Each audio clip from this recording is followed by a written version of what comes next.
Hi friends, ఎలా ఉన్నారు? నేను బాగున్నాను. మీరందరూ బాగుండాలని కోరుకుంటున్నాను. ఇప్పుడు మనం మరొక కొత్త కథలోకి వెళదాం. కథ పేరు సుకుమారి. ఫ్రెండ్స్, మీకు నా కథలు నచ్చినట్లయితే సబ్స్క్రైబ్ చేయండి, షేర్ చేయండి, లైక్ చేయండి. ఇప్పుడు కథలోకి వెళ్దాం. చదువుతున్నది శోభారెడ్డి. నా పేరు సుకుమారి. నా వయసు 22 సంవత్సరాలు. కానీ నా జీవితంలో నేను పొందిన అనుభవాలు 100 సంవత్సరాల జీవితం ఒక ఎడారిలో నడిచినంతగా ఉన్నాయి.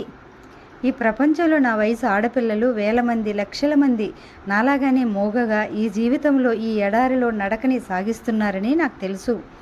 మీరు ఒప్పుకుంటారు, ఇది అందరూ అంగీకరిస్తారు. ఈ సమాజం మీద నాకు చాలా కోపం ఉంది. ఎవరైనా నిద్రపోతుంటే మన జాగృతం చేసి మెలకువ తెప్పించవచ్చు, కానీ నిద్ర నటించే వారిని లేపటం ఎవరి వల్ల కాదు కదా. మన సంఘం నిద్రని నటిస్తోందని, ఈ కాలపు ఆడపిల్లల పట్ల ఏమాత్రం జాగృతి లేనట్టు, తనకి పట్టనట్టు నటిస్తోందని నా అభియోగం. ఆడపిల్ల అనగానే వీరందరికీ ఎంత చులకన. ఆడవాళ్ళు వాళ్ళ మొహాలు వాళ్ళేం చేస్తారు, పిల్లల్ని కనటానికి తప్ప వాళ్ళెందుకు పనికిరారు అంటూ కొంతమంది తీసిపారేస్తారు. అలా అన్న వాళ్ళ ముక్కు మీద పిడియమని ఒకటి కొట్టాలనిపిస్తుంది నాకు. నా ఉద్దేశంలో ఏ మనిషి అయినా 20 సంవత్సరాల వరకు మంచి ప్రవర్తనతో చక్కగా చదువుకొని కుటుంబానికి పేరు తెస్తూ బ్రతకాలి. ఆ తర్వాత 20 సంవత్సరాల నుంచి 45 సంవత్సరాల వరకు తన కోపం తను జీవిస్తున్నట్టు జీవితం సాగించాలి తన కోసం. ఆ తర్వాత ఇంకా జీవితం ఉంటే సంఘానికి అంకితం చేయాలి అంటాను. ఇలా జీవిస్తేనే మనిషి తన కన్నవారికి, తనని సుఖంగా బ్రతకనిచ్చిన ఈ సంఘానికి న్యాయం చేకూర్చిన వాళ్ళవుతారని నా నమ్మకం. ఏ మనిషికైనా ముందు అసలు తన జీవితం ఏమిటో, అది ఏ విధంగా సాగాలో, ఎక్కడ ఏ మలుపులు తిప్పుకోవాలో క్షుణ్ణంగా తెలియాలి అంటాను. మనం కాలేజీ చదువులు ఇదేం నేర్పడం లేదు. ఈ రోజుల్లో చదువు డబ్బు సంపాదనకే తప్ప వ్యక్తి వికాసానికి ఏమీ తోడ్పడటం లేదు అనేది కూడా నా అభియోగం. ఈ రోజున ఈ అందమైన సాయంత్రం ఇక్కడ ఈ 2వ అంతస్తులో ఈ కిటికీలో కూర్చొని ఆలోచిస్తుంటే నాకు నా కష్టాలు తీరిపోయినాయి అనే సంతోషంతో పాటు ఎంతో అపురూపమైన నా జీవితం 4 సంవత్సరాలు ఎందుకు కొరగాకుండా పోయినాయి కదా అని దిగులేస్తుంది. వృద్ధులైనప్పుడు కానీ, అనారోగ్యంగా ఉన్నప్పుడు కానీ జీవితం వ్యర్థమైనా అంత బాధగా అనిపించదు. కానీ ఆరోగ్యంగా, అందంగా, ఆనందంగా ఉన్నప్పుడు ఈ బాధలతో పెళ్ళి అంటూ జీవితానికి వేసే గుదిబండతో ఆ సంవత్సరాలు బూడిదలో పోసిన పన్నీరైపోయినాయి అనుకోండి, ఎంత బాధ కలుగుతుంది. అందరూ డబ్బుని చాలా జాగ్రత్తగా ఖర్చు పెట్టిన ప్రతి రూపాయికి విలువ పొందాలని తహతలాడుతుంటారు. నేను జీవితంలో ప్రతి క్షణం విలువ పొందాలని అలవాటు పడతాను. ఎందుకంటే నా ఈ జీవితం నాకెంతో ఇష్టం. ఇప్పుడు నేను చాలా ఆనందంగా ఉన్నాను. కానీ వెలుగుని వెంటాడే నీడలా ఈ ఆనందం వెనక సరైన పెళ్లి కానప్పుడు పడే నరకం కూడా నేను మర్చిపోలేకపోతున్నాను. నేను ప్రస్తుతం ఉన్న ఈ స్వర్గం ముందు ఆ నరకం గుర్తుకు వచ్చి మరీ దారుణంగా అనిపిస్తుందా, లేక ఆ నరకం మూలంగా ఈ స్వర్గం మరీ అపురూపంగా ఉందా? ఏది నిజమో నాకు తెలియటం లేదు. ఒకటి మాత్రం అక్షరాల నిజం. ప్రస్తుతం నేను పొందుతున్న ఈ ఆనందం వెనుక ఒక కన్నీటి వరద ఉంది. నేను నా ప్రమేయం లేకుండా ఈ పెద్దవాళ్ళ చాదస్తం మూలంగానో, తెలివి తక్కువ వల్లనో ఆ కన్నీటి వరదలో కొట్టుకుపోసాగాను.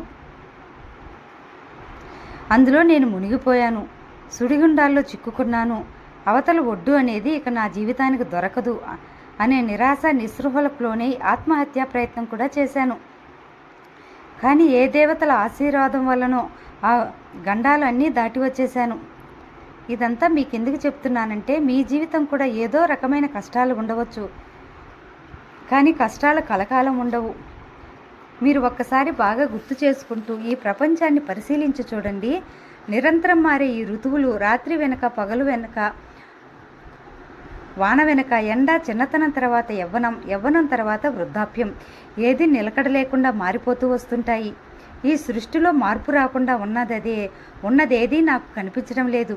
మన ఆడపిల్లలం కూడా ఇప్పుడు సాంఘిక పరంగా ఒక పరిణామ దశ ఉన్నాం. మన సంస్కృతులు కొత్త దారులు వెతుక్కుంటున్నాయి, విలువలు తారుమారవుతున్నాయి. ఈ కదలికలో, ఈ మార్పులో ఆడపిల్లల మనసులు బాగా తికమకపడుతున్నాయి. ఎందుకంటే నేర్చుకుంటున్న చదువులు, చూస్తున్న బయట ప్రపంచం కొత్త ఆలోచన, స్వతంత్రం నేర్పుతున్నాయి. ఆడపిల్ల అటు కాస్త పాతదనంతోనూ ఇటు కొత్తదనం రంగరించుకుని ఈ 2 పడవల మీద కాలు పెట్టాలంటే కష్టంగా ఉంది. స్వేచ్ఛతో కొత్త దారి వెతికిన వారికి కొత్త సమస్యలు, పాతని పట్టుకుని వేలాడిన వారికి జీవితం ఒక ఇనుప ఊచల బందీకాన. ఏదైనా కొత్త కోసం వెతుకుతూ మన జీవితం మనం నిర్మించుకోటి దరిలో పడే కష్టంలో ఒక ఓదార్పు, ఆత్మసంతృప్తి దొరుకుతాయి. అదే నేను నేర్చుకున్న పాఠం. మన జీవితంలో మనకి తెలుసో తెలియకో, మన తెలివి తక్కువ వలనో, మన పెద్దవాళ్ళ చాదస్తం వలనో ఏవో ప్రమాదాలు మనల్ని మింగివేయటానికి, మన వ్యక్తిత్వం సమూలంగా నాశనం చేయటానికి తిమింగలాల్లా మన మీదకు దూకి వస్తుంటాయి. మన చేతుల్లో వాటిని ఎదుర్కొనే ఆయుధాలు ఏమీ ఉండవు. వాటిని జయించడానికి అవసరమైన తెలివి, ఎత్తులు, చిత్తులు మన వాళ్ళు మనకు ట్రైనింగ్ ఇచ్చి ఉండరు. అయినా సరే మన ప్రయత్నం మనం చేయాలి. మన ఆత్మధైర్యమే మనకు శక్తినిస్తుంది. అదే మనకు తోడు అనుకోవాలి. సుఖాల్లో బ్రతికే వారికి ఎదుటివారి సుఖాలు అర్థమవుతాయో లేవో నాకు తెలియదు, కానీ కష్టాల్లో ఉన్నవారికి మాత్రం ఎదుటివారి కష్టాలు బాగా అర్థమవుతాయి. నా జీవితం గురించి మీకు చెప్తాను. నా జీవితం మీకు ఒక ఓదార్పు అయితే అంతకంటే సంతోషం నాకు ఇంకేమీ ఉండదు. ఒకటి మాత్రం మీరు బాగా గుర్తుంచుకోండి. ఈ ప్రపంచంలో మీరు ఒక్కరే కాదు కష్టాలు పడుతున్నది. మీలాంటి వారు ఎంతమందో వేలు లక్షలు, మీ సాటివారు స్త్రీ పురుష భేదం లేకుండా చాలామంది ఉన్నారు. నా జీవితంలో బాధలను నేను ఎలా ఎదుర్కొన్నానో చెప్తాను. ఇది విన్న తర్వాత మీ గురించి మీరు ఆలోచించుకోండి. మనసుకు చాలా బాధ కలిగినప్పుడు మనిషికి నిస్సహాయత్వంతో ఏడుపు వచ్చేస్తుంది. అది ఒక కన్నీటి వరదయ్యి ఆ వ్యక్తి వ్యక్తిత్వాన్ని నామరూపాలు లేకుండా ముంచేస్తుంది. కానీ ఒక్క అర నిమిషం మీరు కాస్త మనసును నిబ్బరం చేసుకుని, అసలు నా ఈ కన్నీళ్ళకు కారణం ఏమిటి, నేను ఎందుకు ఏడుస్తున్నాను, వీటిని నేను ఎలా ఎదుర్కోవాలి అని ఆలోచించి శోధించడం మొదలు పెడితే ఆ కన్నీళ్లు మీ కళ్ళకు కనిపించకుండా పారిపోతాయి. నేను మీలాంటి ఆడపిల్లనే. నాకు మీకంటే ఎక్కువగానే ఏడుపు వచ్చేది. అసలు వీళ్ళు నా కనురెప్పల్లో కాపురం ఉన్నాయా నీళ్లు అన్నట్టు ఉండేదాన్ని. కానీ ఎలా వచ్చిందో అది నా తెలివో, నా పూర్వజన్మ సంస్కారమో, నా మొండితనమో, నా అదృష్టమో నాకు తెలియదు. కానీ ఆ కన్నీళ్ల వరదలో కొట్టుకుపోతున్న నేను ఒక్కసారి అసలు నేను ఎందుకు ఏడుస్తున్నాను అని నన్ను నేను ప్రశ్నించుకున్నాను. జవాబు దొరకడం ప్రారంభించింది. ఇప్పుడు తెలుస్తోంది ఇలా అసలు ఎందుకు అయింది, నేను చేసిన తప్పేమిటి అని. నన్ను నేను వేసుకున్న ప్రశ్నలే నా కన్నీళ్లను తుడిచేశాయి. నేను ఈరోజు ఈ ప్రశాంతమైన ఇంట్లో కూర్చుని మీతో ఇంత స్థిమితంగా మాట్లాడగలిగే అవకాశం వచ్చాయి. నా కథ ఏమిటో, ఆ కన్నీళ్ళని నేను ఎలా జయించానో మీకు చెప్తాను వినండి. చెప్పానుగా, నా పేరు సుకుమారి. నేను పుట్టిన 10వ రోజున ఉయ్యాలలో పడుకోబెట్టినప్పుడు గరుకు దుప్పటి వేస్తే కొద్దిసేపైన తర్వాత చూస్తే నా శరీరం నేను పడుకున్న వైపు అంతా ఎర్రగా చీపురు పుల్లలతో గీరినట్టు కందిపోయి ఉందట. నేను పుట్టినప్పటి నుంచే సన్నగా జాజి మొగ్గలా ఉందమ్మా నా మనవరాలు, జాగ్రత్తగా ఎత్తుకోండి సుమా అంటూ చూడవచ్చిన వారిని హెచ్చరించే బామ్మ ఇది చూసి నా పేరు సుకుమారి అని మా నాన్న చేత నామకరణం చేయించిందంట. మా బామ్మకు ప్రసన్న కుమారి అనే కూతురు పాము కరిచి చచ్చిపోయిందంట. దాని పేరు కూడా కలిసి వస్తుందని అలా పెట్టించానే అమ్మా అంటుండేది నాతో. మన వాళ్ళలో ఇదో చాదస్తం. చచ్చిపోయిన వాళ్ళని బ్రతికి ఉన్న వాళ్ళలో చూసి సంతోషపడాలని అనుకుంటారు. ఎక్కడో వెర్రివాళ్ళు, ఎవరు వారే అవుతారు, కానీ ఒకరిలా మరొకరు ఎందుకుంటారు. నన్ను అడిగితే అసలు ఆలోచనే తప్పు అంటాను. మా ఇల్లు చాలా చాదస్తపు సాంప్రదాయాలకు పెట్టింది పేరు. మా ఇళ్లలో వరలక్ష్మి అనో, బాల త్రిపుర సుందరి అనో, శాంత సరస్వతి ఇలాంటి పేర్లే తప్ప నా పేరు లాంటి నాజూకైన పేరు ఇంకెవరికీ లేదు. నా పేరేమో సుకుమారి. దానికి తోడు నేను చాలా సన్నగా ఉండేదాన్ని. నా పేరు, నా శరీర బలహీనత అందరి వెక్కిరింతలకు తరచుగా గురి అవుతూ ఉండేది. సుకుమార అదేం పేరు, అసలు ఈ పిల్లకు పుసురుమారి అని పెడితే సరిగ్గా సరిపోయేది అని ఒకరు ఎక్కిరిస్తే మరొకరు సుకుమారిని పాత చెప్పెట్టి కొట్టాలి అని అనేవారు. సుక్కి సుక్కి కుక్కి కుక్కి మంచం అని కొందరు హేళన చేస్తే వసే మారెమ్మ అని ఇంకొకరు అనేవారు. నా పేరులో అందం తెలియని నేను ఆ చిన్నతనంలో నాకు ఈ పేరు అసలు ఎందుకు పెట్టారు అంటూ అలా ఉడుకుమోత్తనం వచ్చేది. ఎవరిని ఏమీ అనలేక, ఏం చేయలేక చేతికి అందిన దాన్ని తీసుకుని నేలకేసి విసిరి కొట్టి నా కోపం తీర్చుకునేదాన్ని. అసలే నేను సన్నం. దానికి తోడు నాకు 10 సంవత్సరాల వయసప్పుడు టైఫాయిడ్ జ్వరం రావడంతో నేను ఇంకా బక్క చిక్కి పుల్లలా తయారయ్యాను. అందరూ నేను చనిపోతానని అనుకున్నారట. మా బామ్మ అయిపోయిందంటూ ఏడ్చి రాగాలు పెట్టిందట.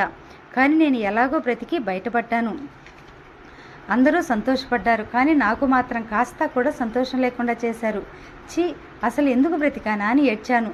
ఎందుకంటే నాకు జ్వరం తగ్గానే మా బామ్మ ఆ వెంకటేశ్వరుడికి మొక్కుకున్నాను అంటూ మా ఊరికి 10 మైళ్ళ దూరంలో ఉన్న దేవుడి గుడికి తీసుకెళ్ళి అసలే జ్వరంతో బాగా ఊడిపోయి పీచులా ఉన్న నా జుట్టుని కాస్త మంగలితో చెప్పి గుండు గీయించింది. నేను ఏడ్చి గోల పెట్టినా వినలేదు. ఆవిడ నన్ను బలవంతంగా వాటేసి పట్టుకుని నా తలను మంగలి చేతికి అప్పచెప్పింది. అతను నేను గిలగిలలాడుతుండగానే ఒక్క నిమిషంలో నా తల మీద జుట్టు నున్నగా గీకేశాడు. నేను చాలా అవమానం జరిగినట్టు సిగ్గుపడిపోయాను. అద్దంలో నా గుండు చూసుకుని బావురుమన్నాను. అప్పటి నుంచి ఏడుస్తూనే ఉన్నాను. ఏడ్చి ఏడ్చి నా కళ్ళు వాచిపోయినాయి. 2 రోజులు అన్నం తినలేదు. ఎవరైనా అన్నం తినమని దగ్గరకు వచ్చి అడిగితే మీద పడి కరిసినంత పని చేసేదాన్ని. నాకు మా బామ్మ మీద కంటే మా అమ్మ మీదే ఇంకా కోపం ఎక్కువ వచ్చింది.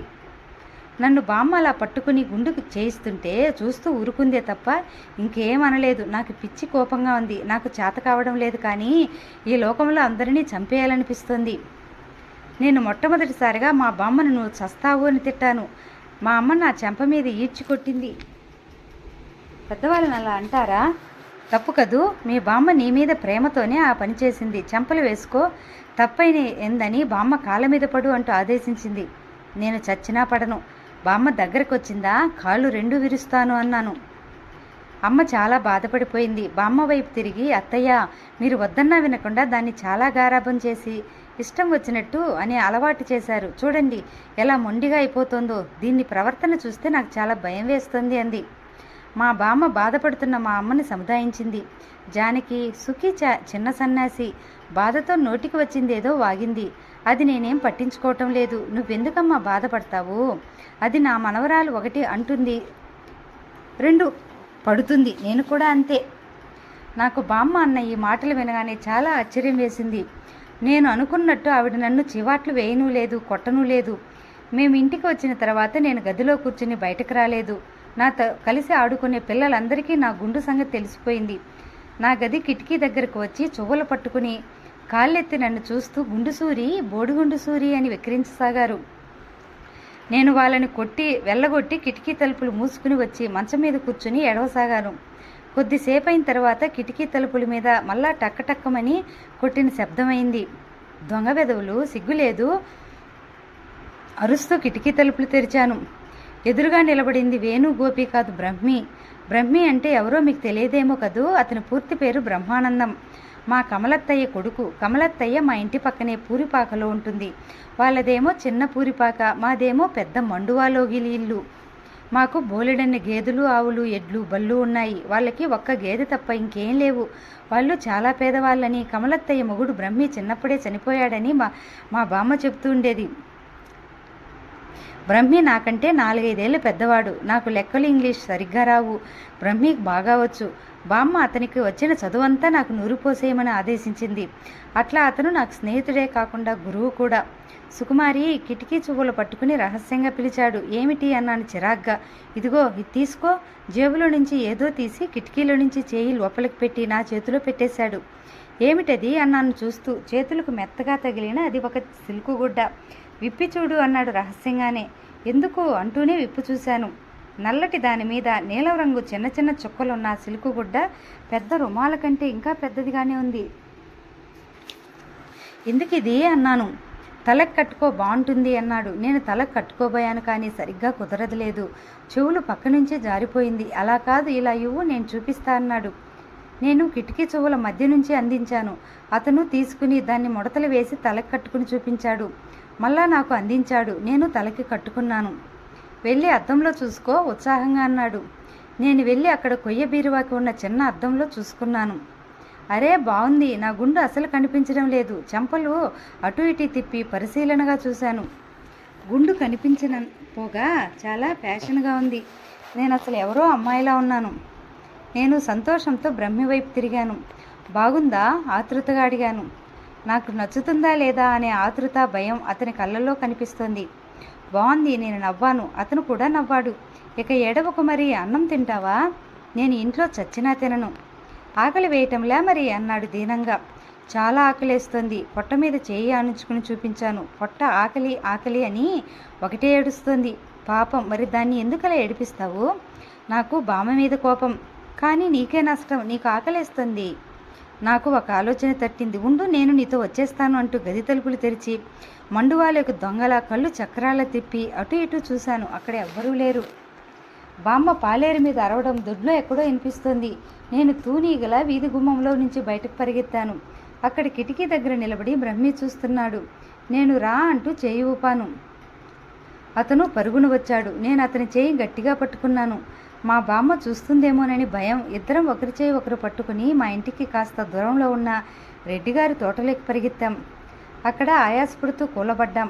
బ్రహ్మి ఆకలేస్తుంది అన్నాను. మా ఇంటికి వెళ్ళి అన్నం పట్టుకురానా అన్నాడు. అమ్మో, చీకటి పడుతుంది. ఒక్కదానికి భయం. ఏం చేయను మరి, ఆకలి వేస్తుంది. అబ్బా, పొట్ట పట్టుకున్నాను. ఏం చేయను మరి? అతను ఆలోచనగా తలెత్తి చూశాడు. ఉండు, ఒక్క నిమిషం అంటూ గబాలను లేచి మేం కూర్చున్న వెనక చెట్టు గబగబా ఎక్కాడు. అది జామ చెట్టు. అతను గబగబా కోస్తున్నాడు.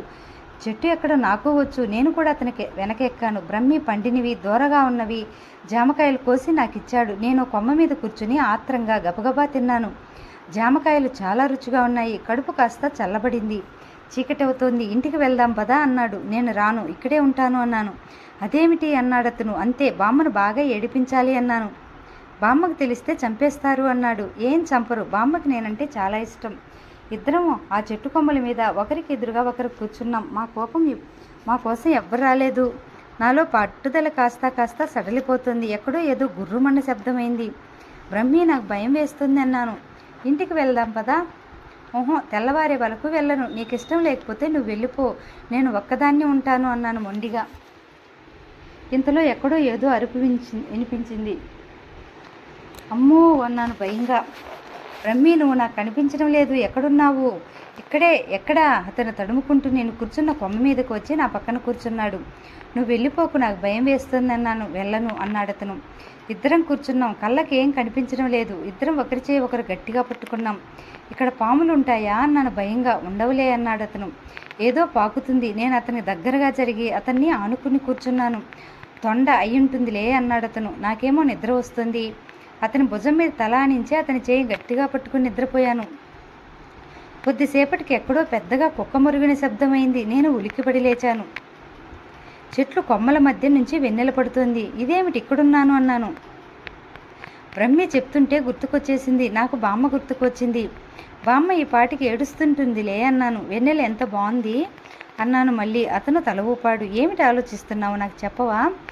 నిన్ను ఆల్జీబ్రా లెక్క 2 సార్లు చేసిన తప్పు ఆన్సర్ వచ్చింది. అది ఎక్కడ తప్పిపోయిందా అని గుర్తు చేసుకుంటున్నాను.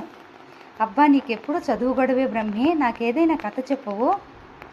అతను చందమామలో చదివిన కథ చెప్పడం ప్రారంభించాడు. కొమ్మ మీద కూర్చున్న నేను కాళ్ళు ఊపుతూ వినసాగాను. మర్నాడు తిట్లు నాకు కాదు, బ్రహ్మికి బాగా తగిలాయి. ఒక పక్క బామ్మ, మరొక పక్క కమలత్తయ్య. సుకుమారి తెలియక ఏదో అందే అనుకో, నీకైనా బుద్ధి ఉండద్దు అని తిట్టిపోశారు. నేను ఎంత చెప్పినా వినలేదు. తను ఒక్కతే అక్కడ ఉంటానంది. అందుకని నేను ఉండిపోయాను అన్నాడు బ్రహ్మి. వాళ్ళు తిడుతుంటే అతనేం బిక్కముఖం వేయలేదు. ఎటో చూస్తూ తనని కాదన్నట్టు నిలబడిపోయాడు. నేను బామ్మని చాలా అదుర్దాకు గురిచేసి ఏడిపించుకు తిన్నందుకు చాలా ఆనందించాను. నేను అనుకున్నట్టే అయింది. రాత్రి నా కోసం గాలించారట. పక్క ఊరిలో ఉన్న మా మామయ్య ఇంటికి కూడా మనిషిని పంపారట. ఆ మనిషి రాత్రి 12 గంటలకు తిరిగి వచ్చి లేదని చెప్తే బామ్మ ఒక్కటే ఏడ్చేసిందట. బ్రహ్మి కూడా కనిపించడం లేదని తర్వాత కానీ గుర్తు రాలేదు. ఇద్దరం కలిసి పారిపోయామని అనుకున్నారట. ఊరంతా గోల అయిపోయింది. ఆ రాత్రి అమ్మ ఏడుస్తూ బామ్మతో అంది, అత్తయ్య, ఈ పిల్ల ఇలాంటి చేష్టలు చేస్తే ఎలాగో నాకు అర్థం కావటం లేదు. రేపు పెళ్ళి అయ్యి అత్తవారింటికి వెళితే ఎలా? నువ్వు ఊరుకో జానకి. దాని చేష్టలు అర్థం చేసుకుని దాన్ని ప్రేమగా చూసుకునే వారికే ఇస్తాం. నేను మంచం మీద గోడవైపు తిరిగి పడుకున్నాను. నేను కళ్ళు మూసుకున్నాను, కానీ నిద్ర రావటం లేదు. నాకు చిన్నప్పటి నుంచి ఒక అలవాటు ఉంది. నా గురించి ఎవరన్నా మాట్లాడుతుంటే నేను చెవులు రిక్కించి వింటాను. చివరికి తలుపు చాటు నుంచి వినటానికైనా సిద్ధమే. నాకెప్పుడు నా గురించి ఎవరేమనుకుంటున్నారు అనే అదుర్దా కుతూహలం మహా ఎక్కువ. బామ్మ నా గురించి అమ్మకి ధైర్యం నూరిపోస్తోంది. చూడు జానకి, సుకుమారి హఠం చేసిన అదర గుణం పోయినా అది తిట్టినా కొట్టినా ఇష్టంతో భరించే వాళ్ళకే ఇచ్చి చేస్తాం. మన కమల కొడుకు బ్రహ్మానందాన్ని చూస్తే నాకు చాలా ముచ్చటేస్తుంది. ఇంత చిన్న వయసులోనే వాడికి ఇంటి గురించిన ఎంత ఉందనుకున్నావు? తల్లి నీళ్లు తోడుతుంటే వద్దమ్మా నేను తోడుతానంటూ అన్నీ తనే తోడిస్తాడు. ఏనాడు ఎవ్వరిని ఒక్క మాట పరుషంగా అనగా నేను వినలేదు. మన కళ్ళ ముందు పెరిగిన పిల్లాడు, తెలిసినవాడు, తెలివైనవాడు, ఓపికవంతుడు, ఒక్క చెడ్డ అలవాటు లేదు. కమలకాయ ఎవరూ దిక్కులేదు. మనమేగా ఆసరా. మన పంచన పడి ఉంటే మనిషి బ్రహ్మానందం. చదువులో కూడా చురుకే. ఈ పరీక్షలు అయిపోతే కాలేజీకి వెళ్ళాలి. నేను పంపిద్దామని అనుకుంటున్నాను. సుకుమారిని వాడికి ఇచ్చి చేస్తే పిల్లలిద్దరూ కళ్ళెదురు ఉంటారు. మనకి దావాలి తేలి ఒడ్డున పడతాం అన్న నమ్మకం లేదు. కట్నం కానుకలు ఎలాగో ఇవ్వలేం. నా మనసులో మాట ఇది. నీ ఇష్టం కూడా ఆలోచించి చెప్పు. మీ ఇష్టం అత్తయ్య, మీరు పెద్దవారు, అన్నీ తెలిసినవారు, నాకేం తెలుస్తుంది అంది అమ్మ. నీ మాట నా మాట ఒకటిగా ఉంది కాబట్టి అప్పుల్లో మునిగి ఉన్న ఈ సంసారం ఇలా గుమ్మనంగా లాక్కు వస్తున్నాను. చంద్రాన్ని చూస్తే ఒట్టి నోరు లేనివాడు ఆ పేకాట వదిలి రాడు. మీరుండబట్టే సంసారం ఇలా సాగుతోంది అత్తయ్య. సుఖీ విషయంలో అంతా మీ ఇష్టం. మీ మాట నేను ఎప్పుడు కాదన్నాను. మా అమ్మ బామ్మని దేవతతో సమానంగా చూస్తుంది. ఆవిడ ఏది చేసినా అది రైట్ అంటుంది. మా అమ్మ అంటే నాకు చాలా ఇష్టమే, కానీ ఆవిడ అన్న ప్రతి మాటకు ఇలా బామ్మ ఏదన్నా డూడు బసవన్న అనడమే నాకు గిట్టదు. కమలత్తయ్య సంగతి నాకు తెలుసు. ఎప్పుడూ మా ఇంట్లో ఏదో ఒక పని చేస్తూనే ఉంటుంది. పండుగ వస్తే లడ్డూలు, అరిసెలు అన్నీ ఆవిడ చేతనే చేయిస్తుంది మా బామ్మ. బ్రహ్మి నేను ఎప్పుడూ కలిసి ఆడుకుంటాం. మిగతా పిల్లలకి నాకు పడదు. ప్రతిదానికి తగాదా వస్తుంది. బ్రహ్మికి నాకు పెళ్ళట. పెళ్ళి అంటే ఏమిటో నాకు బాగా తెలుసు. మా కరణం గారి అమ్మాయి లక్ష్మి పెళ్ళి, మా మామయ్య కొడుకు సుబ్రహ్మణ్యం పెళ్ళి నేను చూశానుగా. ఎంచక్కా పల్లకీలు ఊరేగుతారు. కొత్త బట్టలు ఎన్ని కొనిస్తారో. వచ్చిన వాళ్ళంతా బహుమతులు చదివిస్తారు. అబ్బా, చుట్టాలంతా వచ్చేస్తారు. ఇల్లంతా సందడి. పెళ్ళి అంటే ఎంత బాగుంటుందో. మర్నాడు సాయంత్రం కమలత్తయ్య పెరట్లో బావి దగ్గర బ్రహ్మి నీళ్లు తోడుతున్నాడు. నేను అక్కడికి వెళ్ళాను. బ్రహ్మితో చెప్పేశాను. నీకు నాకు పెళ్ళెటలే. ఎవరన్నారు? కోపంగా అడిగాడు. మా బామ్మ. మా అమ్మకి చెప్తుంటే విన్నాను. మా బామ్మ నిన్ను చదివిస్తుంది. నువ్వు ఇంకా బోలెడంత చదవాలి. చదవకపోయినా మా బామ్మ నిన్ను చంపేస్తుంది. ఎంచక్క నాకేం బాధలేదు. నువ్వు చదవకపోయావా బామ్మ నీ వీపు మీద వాతలు పెడుతుంది. నువ్వు చదువుకోవాలి, లేకపోతే బామ్మ నీ వీపు మీద కూడా వాతలు వేయిస్తుంది.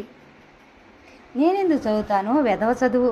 చదువుకోకుండా ఏం చేస్తావు మరి? నిన్ను పెళ్లి చేసుకుంటానుగా. ఇష్టం వచ్చినంతసేపు తొక్కుడు బిల్లాడుకుంటా. చదువా? వద్దు బాబోయ్. ఆ లెక్కల మాస్టర్ని చూస్తే నాకు భయం. నాకేం బాధలేదు. నీకే ఆ కష్టాలన్నీ చూసుకో. నువ్వు తప్పావా? మా బామ్మ వేపమండలు తెస్తుంది.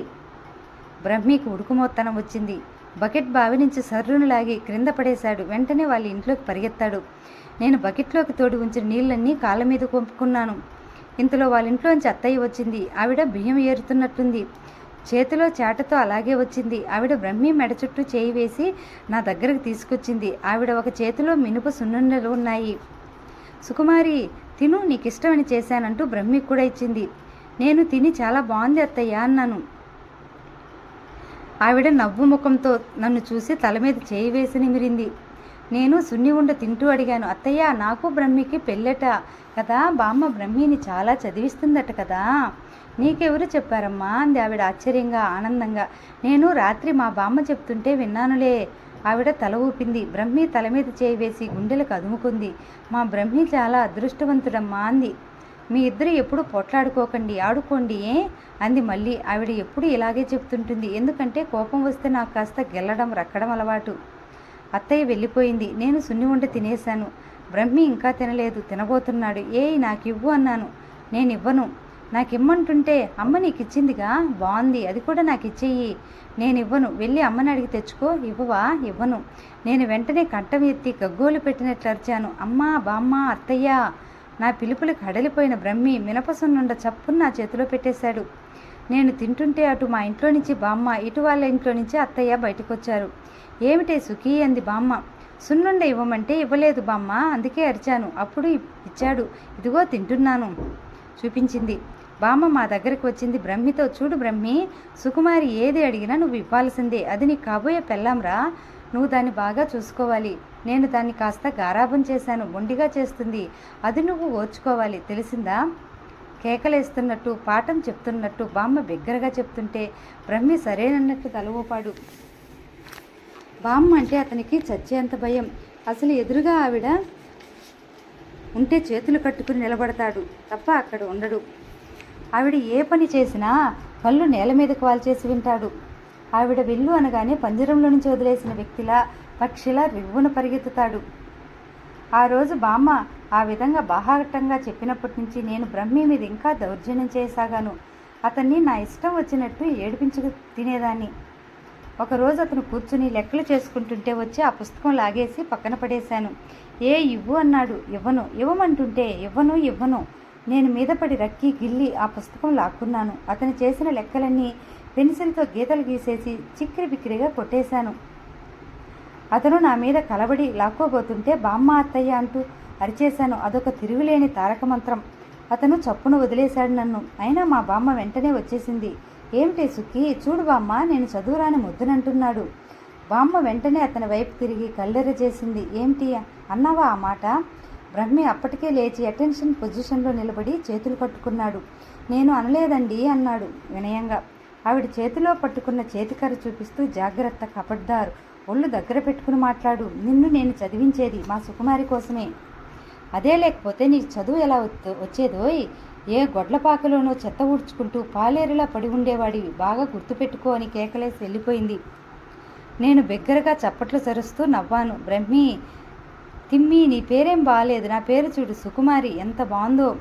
అతను షర్ట్ అంచుతో కళ్ళనీళ్ళు తుడుచుకుంటున్నాడు. నేను ఆశ్చర్యపోయాను. ఏమిటి ఏడుస్తున్నావా? అతను కూర్చుని ఏడుస్తున్నాడు. ఇందులో అత్తయ్య అక్కడికి వచ్చింది. ఎందుకురా ఏడుస్తున్నావు? నాకు ఈ చదువు ఏం వద్దమ్మా. ఏ రెడ్డిగారినైనా అడుగు, పాక ఊడ్చుకుంటూ బ్రతుకుతాను. నాకు అదే ఇష్టం. అదేమిట్రా, అసలేమైంది? నేను చెప్పాను. అత్తయ్య వెంటనే తీసిపారేసింది. ఓ సింతేనా? ఆ మాటలేం నువ్వు పట్టించుకోకు. అన్నపూర్ణమ్మ గారు మాట కరుక్కు కానీ మనసు మంచిదిరా. ఆవిడ సాయం లేకపోతే నాకు నువ్వు ఉండేవాడివి కాదు, ఈ ఇల్లు ఉండేది కాదు అంది. అదేమిటో అప్పట్లో నాకు అర్థం కాలేదు. ఆ రాత్రి నేను చాలా విచారించాను. బ్రహ్మిని ఏడిపించకూడదని అనుకున్నాను. కానీ నా మనసు ఒక కోతిలా గెంతులు వేస్తుంటుంది. ఒక అభిప్రాయం నిలకడగా ఉండేది కాదు. బ్రహ్మి పక్క ఊరిలో జరుగుతున్న ఆటల పోటీలు చూడడానికి వెళ్ళాలని తయారవుతున్నాడు. బామ్మ నన్ను వెళ్ళనీయలేదు. నేను లేకుండా అతను వెళ్ళటం, ఆ ఆటలు చూసి ఆనందించడం నాకు ఇష్టం లేదు. నాకు సైకిల్ నేర్పమని అడిగాను. బామ్మ నేర్పమంది. రేపు నేర్పుతాను సుఖీ అన్నాడు బ్రతిమలాడుతూ. ఇవాళ నేర్పాలంటూ మొగ్గుపట్టు పట్టాను. బ్రహ్మి నేర్పాడు. అతని ధ్యాస అంతా ఆటల మీద ఉండటం వల్ల, పరధ్యానంగా ఉండటం వల్ల సరిగ్గా నేర్పలేదు. నేను సైకిల్ మీద నుంచి పడిపోయాను. బామ్మతో అతనికి మళ్ళీ తిట్లు నేర్పాడు. ఇద్దరం ఒక రోజున పందెం వేసుకుని మరోసారి చెరువులో ఈత నేర్చుకుంటానని అన్నాను. అతను నాకు నేర్పాడు. ఇద్దరం ఒక రోజున పందెం వేసుకుని చెరువు ఈ గట్టు నుంచి ఆ గట్టుకు ఈదుకు వెళ్ళాం. మధ్యలో ఉన్న కలువ పూలు కోసుకున్నాం. ఆ విధంగా నాకు ఏది కావాలన్నా అతని ద్వారా సాధించి బామ్మ చేత అతన్ని చీవాట్లు తినిపించడం బాగా అలవాటైపోయింది. పరీక్షల ఫలితాలు వచ్చేశాయి. బ్రహ్మి పాస్ అయ్యాడు. కాలేజీలో అతనికి సీటు గురించి బామ్మ మామయ్య ద్వారా ప్రయత్నం చేయించింది. బ్రహ్మి కాలేజీకి వెళ్ళిపోయాడు. నాకు ఊరంతా బోసిపోయినట్లు అనిపించింది. బ్రహ్మి నాకు అక్కడి నుంచి ఉత్తరం రాశాడు. అతను కాలేజీ విశేషాలు రాశాడు. అతనికి నేను గుర్తుకొస్తున్నానట. ఆ ఒక్క వాక్యమే 10 సార్లు చదివాను. నన్ను బాగా చదువుకోమని, ఇక్కడ సిటీలో అమ్మాయిలను చూస్తే ముచ్చట వేస్తుందని రాసేవాడు. నాకు ఒళ్ళు మండిపోయేది. అతనికి నెల్లాళ్ళు జవాబు రాయకుండా ఏడిపించుకు తినేదాన్ని. అతను సెలవులకు వచ్చినప్పుడు సరదాగా ఉండేది.